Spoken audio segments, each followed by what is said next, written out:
October 4 அன்று செங்கற்பட்டு மாவட்டம் மறைமலை நகரில் நடைபெறவிருக்கும் சுயமரியாதை இயக்க நூற்றாண்டு நிறைவு மற்றும் திராவிடர் கழக மாநில மாநாட்டிற்கு நானே அழைக்கிறேன் என்று எண்ணாதீர்கள். நமது அறிவு ஆசான் அழைக்கிறார் என்ற உற்சாகத்தோடு திராவிடர் கழக தலைவர் ஆசிரியர் கி. வீரமணி அவர்கள் உருக்கமான அறிக்கை வெளியிட்டிருக்கிறார். வைக்கம் வீரர் பெரியாருக்கு கேரளத்தின் ஆலப்புழா அருகே நினைவு மண்டபம் அடிக்கல் நாட்டு விழா வரும் செப்டம்பர் 26ஆம் தேதி நடைபெற இருக்கிறது.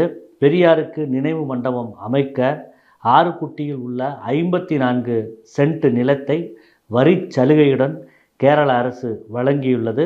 தென்காசி மாவட்டம் வாசுதேவநல்லூர் அருகே உள்ள திருமலாபுரம் தொல்லியல் அகழாய்வு மையத்தில் சுமார் 3000 ஆண்டுகளுக்கு முற்பட்ட தமிழ்நாட்டிலேயே மிக நீளமான ஈட்டி ஒன்று கண்டெடுக்கப்பட்டுள்ளது. பேருந்து, ரயில், மெட்ரோ பயணத்துக்கு சென்னை 1 என்ற செயலியை முதலமைச்சர் மு.க. ஸ்டாலின் அவர்கள் தொடங்கி வைத்துள்ளார். அக்டோபர் 4 செங்கல்பட்டு மறைமலை நகரில் நடைபெறவிருக்கும் சுயமரியாதை இயக்க நூற்றாண்டு நிறைவு மாநாடு திராவிடர் கழக மாநில மாநாட்டிற்கான ஒருங்கிணைப்பு குழுக்களை இன்றைக்கு விடுதலையில் வெளியிட்டிருக்கிறார்கள்.